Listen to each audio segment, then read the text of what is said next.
गांव के एक कोने में एक छोटी सी झोपड़ी में गरीब किसान रामू रहता था। उसका जीवन खेतों में कड़ी मेहनत करते हुए गुजरता था। फिर भी उसका परिवार हमेशा आर्थिक तंगी से जूझता रहता। रामू के परिवार में उसकी बूढ़ी माँ, पत्नी और 2 छोटे बच्चे थे। हर सुबह सूरज उगने से पहले वह खेत में काम करने निकल जाता और देर शाम तक मेहनत करता। उसकी जमीन बंजर थी, इसलिए फसल बहुत कम होती थी। फिर भी रामू हमेशा खुश रहता। वह अक्सर कहता, मेहनत और ईमानदारी का फल एक दिन जरूर मिलता है। भगवान हमारे दुखों का मोल जरूर देंगे। एक दिन सुबह सुबह रामू हल लेकर खेत में काम करने गया। खेत के एक हिस्से में उसका हल अचानक अटक गया। रामू ने सोचा कि मिट्टी के नीचे कोई पत्थर होगा। वह हल को एक तरफ रखकर फावड़े से खोदने लगा। थोड़ी देर खुदाई करने के बाद रामू को मिट्टी के नीचे एक धातु का संदूक दिखा। उसने संदूक को बाहर निकालने के लिए और गहराई तक खोदा। आखिरकार वह भारी और ताले से बंद संदूक बाहर आ गया। रामू का दिल जोर जोर से धड़कने लगा। उसे लगा कि शायद यह कोई खजाना हो सकता है। संदूक खोलते ही रामू ने देखा कि उसमें सोने के सिक्के, कीमती रत्न और पुरानी मूल्यवान मुद्राएं भरी हुई थीं। पहले तो रामू अपनी आंखों पर विश्वास नहीं कर सका। इतना बड़ा खजाना एक गरीब किसान के भाग्य में होगा, यह उसे किसी सपने जैसा लग रहा था।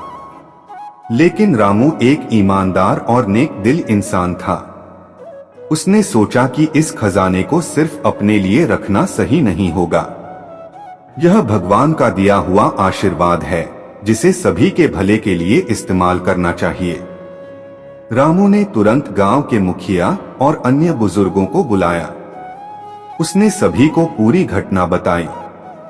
गांव के लोग उसकी ईमानदारी की सराहना करने लगे।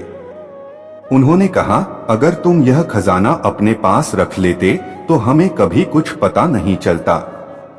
लेकिन तुम्हारी सच्चाई ने हमें बहुत प्रभावित किया है। गांव के बुजुर्गों की सलाह पर रामू ने फैसला किया कि इस खजाने का एक हिस्सा वह अपनी जमीन के विकास के लिए इस्तेमाल करेगा और बाकी हिस्सा गांव के विकास में लगाएगा। खजाने के एक हिस्से से रामू ने अपनी जमीन खरीदी और वहां पर आधुनिक खेती का इंतजाम किया। उसने एक नलकूप भी बनवाया ताकि खेती के लिए पानी की सुविधा हो सके। बचे हुए खजाने से रामू ने गांव में एक छोटा स्कूल बनवाया, जहां गरीब बच्चों को पढ़ाई करने का मौका मिले। उसने गांव के लोगों के लिए एक कुआं भी खुदवाया ताकि सभी को साफ पानी मिल सके। रामू के इन कामों को देखकर गांव के सभी लोग उसकी सराहना करने लगे। उसका परिवार भी खुशी से भर गया। रामू का भगवान पर विश्वास और भी गहरा हो गया। उसे यकीन हो गया कि भगवान अपने भक्तों की मेहनत और ईमानदारी का फल कभी न कभी जरूर देते हैं। मित्रों, ईमानदारी, मेहनत और धैर्य इंसान को जीवन का सबसे बड़ा पुरस्कार दिलाते हैं। भगवान पर विश्वास और नेक इरादे न केवल सफलता दिलाते हैं, बल्कि समाज के लिए प्रेरणा भी बनते हैं। हमें यह याद रखना चाहिए कि सत्य और न्याय के मार्ग पर चलने में ही सच्ची शांति और समृद्धि है। अगर आपको ये कहानी पसंद आए तो चैनल को सब्सक्राइब करें। धन्यवाद।